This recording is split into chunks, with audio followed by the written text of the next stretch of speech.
Hello everyone, कैसे हैं आप सभी लोग। आशा करता हूं आप बहुत बहुत अच्छे होंगे। आज है 14 मार्च और 14 मार्च 2024 के हरियाणा करंट अफेयर इस वीडियो में हम पढ़ने वाले हैं। आइए आज के इस वेरी इंपॉर्टेंट सेशन की शुरुआत करते हैं।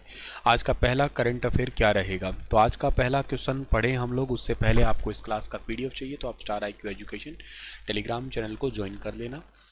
और कल आपको सवाल दिया था मैंने, उसका ठीक जवाब क्या होगा कि राष्ट्रीय सुरक्षा गार्ड यानी कि नेशनल सिक्योरिटी गार्ड के डायरेक्टर जनरल अभी हाल ही में कौन बने हैं। तो इनका इस सवाल का ठीक आंसर था दलजीत सिंह चौधरी, यानी कि ऑप्शन नंबर सी इसका परफेक्ट था। आज का पहला करंट अफेयर, अभी हाल ही में किसने स्टेज 3 और स्टेज 4 के कैंसर मरीज की वित्तीय सहायता के लिए एक पोर्टल लॉन्च किया है।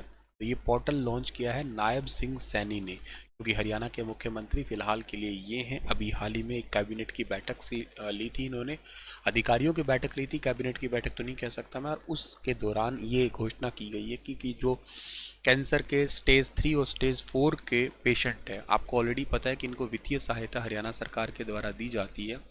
ऑलरेडी हरियाणा सरकार जो ना 54 नोटिफाइड दुर्लभ बीमारियों के मरीजों को वित्तीय सहायता देती है। तो उसमें स्टेज 3 और स्टेज 4 के कैंसर की वित्तीय सहायता के लिए एक पोर्टल लॉन्च किया गया है अभी हाल ही में। हरियाणा राज्य में पहली ड्रोन दीदी कौन बनी है। तो हरियाणा राज्य में पहली ड्रोन दीदी बनी है शर्मिला और हिमांशी, ये दोनों ही। तो सवाल का ऑप्शन नंबर सी जो है वो बिल्कुल ठीक रहेगा। शर्मिला और हिमांशी हरियाणा की पहली ड्रोन दीदी बनी है। कृषि में अपने योगदान के माध्यम से ग्रामीण समुदाय को सशक्त बनाने के लिए महिला और लड़कियों को प्रेरित लगातार कर आ रहे हैं। विकसित भारत संकल्प यात्रा की महिला लाभार्थी के साथ बातचीत के बाद 30 नवंबर 2023 को प्रधानमंत्री द्वारा ड्रोन दीदी पहल की स्टार्टिंग की गई थी। इसका टारगेट है आने वाले 2 सालों में 15,000 महिला स्वयं सहायता समूह, इनको कृषि उद्देश्यों के लिए किसानों को किराए पर जो ड्रोन है ना, जो देने हेतु ड्रोन प्रदान करना। किसानों ड्रोन से क्या करते हैं सर, ड्रोन से स्प्रे वगैरह कर सकते हैं, और किराए पे ड्रोन खुद लाएंगे तो बहुत महंगा पड़ जाएगा। और ड्रोन दीदी का मतलब है ये महिलाओं के द्वारा ड्रोन उड़ाया जाता है। इसको आपने कई बार पढ़ा होगा निशा सोलंकी के बारे में, जो हरियाणा की झज्जर की है, जो हरियाणा की पहली ड्रोन पायलट बनी थी हरियाणा में। इनका इन ड्रोन का बहुत सारे यूज है, जैसे उर्वरक का छिड़काव हो गया, बीज बोने के लिए, फसल की निगरानी करने के लिए भी सारे काम हो सकते हैं इसमें। और इसका उद्देश्य भारतीय कृषि पद्धतियों को आधुनिक बनाना है। जो पुराने तरीके से खेती की जा रही थी उसको थोड़ा मॉडर्नाइजेशन करना है उसका। इस योजना से 15,000 महिला सेल्फ हेल्प ग्रुप को कवर किया जाएगा। दीनदयाल अंत्योदय योजना के तहत 89 लाख सेल्फ हेल्प ग्रुप्स में से जो ना पहचाना जाएगा, और उन्हें एक स्थायी व्यवसाय मॉडल और आजीविका प्रदान करने की हेल्प की जाएगी। जितने भी सेल्फ हेल्प ग्रुप है और इनकी ड्रोन की लागत के लिए 80% या अधिकतम 8 लाख रुपए तक की सब्सिडी इनको दी जाएगी। और ये सब्सिडी उनको मिलेगी जिनकी प्रति व्यक्ति लगभग 1 लाख रुपए की अतिरिक्त आय होने की उम्मीद। मतलब इस सब्सिडी से बेनिफिट होगा, सॉरी इनमें कोई कंडीशन नहीं है। मतलब मान लेते हैं कि कोई सेल्फ हेल्प ग्रुप है, एक छोटे से एग्जांपल से समझो सेल्फ हेल्प ग्रुप क्या होते हैं। वो एक यूँ समझो, ये ग्रुप जो होते हैं ना, ये गांव से अपनी मर्जी से एक टाइप का बिजनेस सेटअप कर लेते हैं। आमतौर पे सिलाई के लिए महिलाएं एक ग्रुप बनाती है, आमतौर पे भारत में देखने को मिला ऐसा। भारत में सेल्फ हेल्प ग्रुप की उत्पत्ति का पता 1970 में स्वरोजगार महिला संघ। तो मान लेते हैं किसी को सिलाई बहुत अच्छे से आती है, तो उसकी सिलाई की दुकान पे बहुत सारी महिलाएं कपड़े सिलवाने के लिए आती है, तो वो अपने नीचे 5, 10, 7 वर्कर रख लेती है। तो ये सेल्फ हेल्प ग्रुप बन गया एक प्रकार से, ठीक है। और नाबार्ड ने आरबीआई के साथ मिलकर 1993 से सेल्फ हेल्प ग्रुप को बैंकों में बचत खाता रखने की अनुमति भी दी है, और ताकि इनका जो है ना फाइनेंशियल स्टेटस है वो थोड़ा सा इंक्रीज हो सके।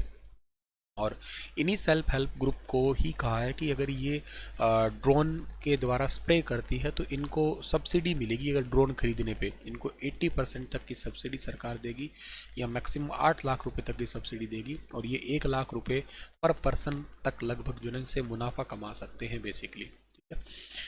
चलिए, हरियाणा के नए मुख्यमंत्री नायब सिंह सैनी विधायक की जो है ना, विधायक की कुर्सी पर कब तक रह सकते हैं ये।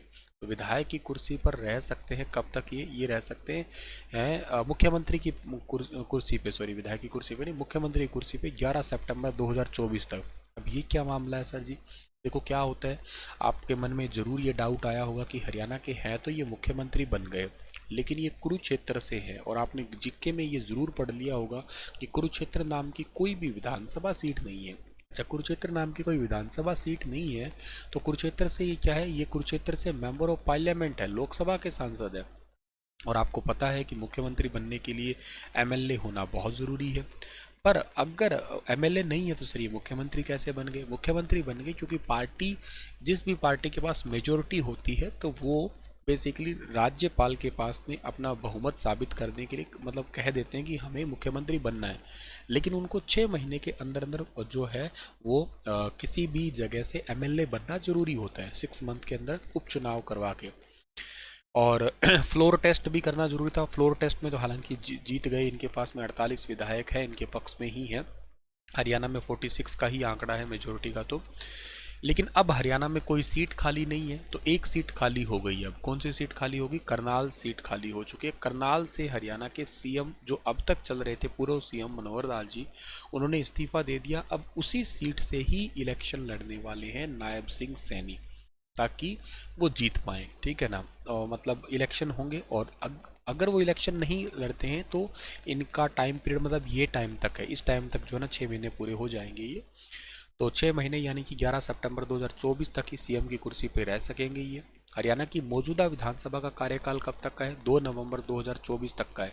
पिछली बार 2019 में 27 सितंबर को चुनाव नोटिफिकेशन जारी हुआ था, 21 अक्टूबर को वोटिंग हुई थी और 24 अक्टूबर को काउंटिंग हुई थी। और हरियाणा पंजाब हाई कोर्ट के एडवोकेट हैं हेमंत कुमार, उनके मुताबिक बात है कि संविधान का आर्टिकल 164 के 4 पार्ट में लिखा है कि कोई शख्स शपथ लेने के 6 महीने तक ही बिना विधायक या सांसद बने मंत्री या मुख्यमंत्री या प्रधानमंत्री की कुर्सी पर रह सकता है। 6 महीने के से एक भी दिन ज़्यादा वह कुर्सी पर नहीं रह सकेगा। मतलब ये तारीख यही फिक्स है, इससे ऊपर तो वो रह नहीं सकेंगे।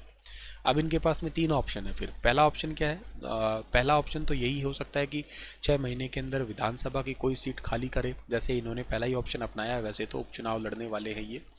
दूसरा है कि राज्य सरकार विधानसभा को पहले ही से ही भंग कर दे, ऐसा कर सकती है। हाँ सर, किया जा सकता है। और बल्कि बात भी चल रही है कि विधानसभा और लोकसभा के चुनाव हरियाणा में एक साथ हो जाए। और 6 या एक काम और हो सकता है, 6 महीने पूरे होने ही वाले हो, उससे एक दिन पहले मान लो या 10 दिन पहले इस्तीफा दे दे और इस्तीफा दे के फिर से दोबारा सीएम बन जाए। अब दोबारा सीएम बने तो मतलब 6 महीने का टेन्योर फिर बढ़ गया, है ना। और दोबारा सीएम बन सकते हैं, हाँ, बहुमत साबित करवा दे। हालांकि इसके चांस बहुत कम है, लेकिन ये कर सकते हैं। तो कहने का मतलब है कि आने वाले इलेक्शन तक तो आराम से जो है ना ये रह सकते हैं, इस पद के ऊपर रह सकते हैं। मौजूदा मैंने बता ही दिया आपको, 14 नंबर की विधानसभा मौजूदा चल रही है, ठीक है ना।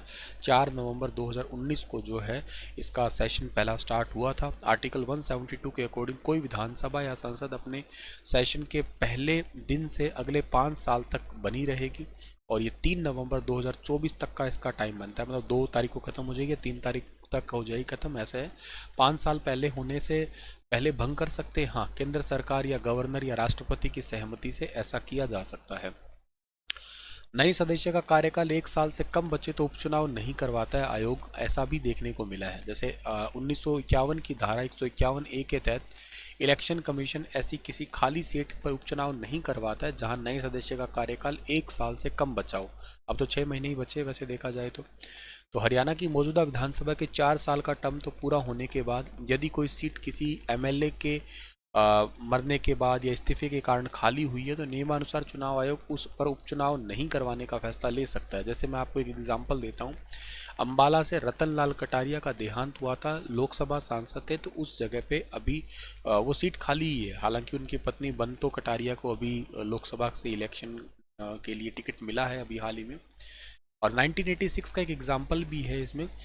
तब हरियाणा के सीएम बंसीलाल ने विधानसभा की अवधि 1 साल से कम होने के बावजूद भिवानी जिले की तोसाम सीट से उपचुनाव लड़के जीता भी था। तो करवा भी सकते हैं, नहीं भी करवा सकते हैं, जैसे इन्होंने करवाया तो ये जीत भी गए थे। हरियाणा का अभी फिलहाल के लिए स्टेटस चल क्या रहा है? तो 90 सीट है हरियाणा में, सबको पता है। बहुमत के लिए कितना चाहिए? 46 चाहिए था। सरकार गिरने से पहले क्या चल रहा था? सरकार गिरने से पहले था, देखो इलेक्शन के रिजल्ट तो ये थे, गिरने से पहले 58 थे, ये सारे साथ में थे। अब जेजेपी को तो बाय बाय बोल ही दिया गया।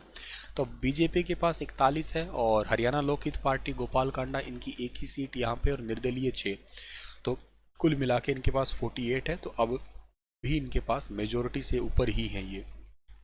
और अभी लोकसभा के लिए भी टिकटें मिल गई है कुछ लोगों को। जैसे हरियाणा के पूर्व मुख्यमंत्री जो मनोहर लाल खट्टर थे, ये करनाल से ही लोकसभा के लिए इनको उम्मीदवार बनाया है। राव इंद्रजीत सिंह गुरुग्राम से, कृष्णपाल गुज्जर फरीदाबाद से, धर्मवीर सिंह भिवानी महेंद्रगढ़ वाला, बंतो कटारिया अंबाला, अशोक तंवर जो भी हाल ही में इसी पार्टी में आए हैं, पहले ये आम आदमी पार्टी में थे लेकिन अब आए हैं ये बीजेपी में, और सुनीता दुग्गल सिरसा से करंट में है, उनका टिकट काट दिया गया है यहाँ से।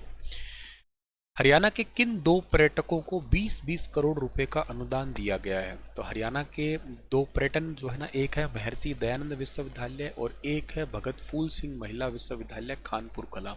इनको 20-20 करोड़ रुपए का अनुदान दिया गया है पर्यटन स्थल के रूप में। पहली तो बात ये याद रखना। दूसरी बात आपको ये याद रखना है कि जो महर्षि दयानंद यूनिवर्सिटी है ये है कहाँ पे? ये हरियाणा के रोहतक के अंदर पड़ती है, ये याद रखना आप लोग। महर्षि दयानंद यूनिवर्सिटी कब बनी थी? ये बनी थी 1976 के अंदर बनी थी, ध्यान रखना। इसके वीसी का नाम क्या है? इसके वीसी का नाम है राजबीर सिंह है। एक यूनिवर्सिटी का नाम मैंने लिया है आपके आगे, कौन सा? पंडित भगवत दयाल यूनिवर्सिटी है, और ये खानपुर के अंदर यूनिवर्सिटी पड़ती है। भगत फूल सिंह, पंडित नहीं, भगत फूल सिंह महिला विश्वविद्यालय, ये खानपुर कला में है, और ये पहला विश्वविद्यालय है महिलाओं से संबंधित, उत्तर भारत का ही पहला है। ये साल 2006 के अंदर जो है ना ये बना था। इसके वीसी का नाम जो है ना सुदेश चिकारा है, प्रोफेसर सुदेश चिकारा है। हरियाणा में कोई और भी इंपॉर्टेंट यूनिवर्सिटी है? हाँ, और एक दो इंपॉर्टेंट यूनिवर्सिटी के बारे में बात करें हम लोग, तो एक यूनिवर्सिटी चौधरी देवीलाल यूनिवर्सिटी आप याद कर सकते हो। चौधरी देवीलाल यूनिवर्सिटी ये कहाँ पे है? ये यूनिवर्सिटी हरियाणा के सिरसा के अंदर है, जिसको CDLU कहा करते हैं, CDLU, ठीक है ना। CDLU 2003 के अंदर बनी थी। अजमेर मलिक इसके वीसी का नाम है। इसके अलावा कोई और इम्पॉर्टेंट जो आपको याद करना हो सकता है? हाँ, एक हो सकता है आपको याद करना, पंडित भगवत दयाल शर्मा जो स्वास्थ्य विश्वविद्यालय है वो कहाँ पे है? वो साल 2008 के अंदर बना था, और ये रोहतक के अंदर है, ठीक है ना, रोहतक के अंदर है, तो ये भी याद कर लेना आप लोग। बाकी KUK यूनिवर्सिटी बहुत इंपॉर्टेंट है, हरियाणा की पहली यूनिवर्सिटी थी ये। 1956 के एक्ट के तहत 1957 के अंदर इसकी नींव रखी गई थी, जनवरी 1957 के अंदर, ठीक है। इसके वीसी का नाम क्या है? प्रोफेसर सोमनाथ सचदेवा है, ठीक है। और इग्नू सेंट्रल यूनिवर्सिटी जो है ना, ये 1991 के अंदर इसका एक क्षेत्रीय जो आपका कार्यालय था वो खोला गया था। कहाँ पे? करनाल के अंदर खोला गया था, ठीक है। तो ये भी आप याद कर सकते हो। चलो, इसी के साथ ये सेशन समाप्त होता है आपके लिए, और आपके लिए एक सवाल है कि हरियाणा कृषि विश्वविद्यालय हिसार में कब से कब तक मेला लगने वाला है, खरीफ मेला, बताना इसके बारे में और यूनिवर्सिटी के बारे में भी।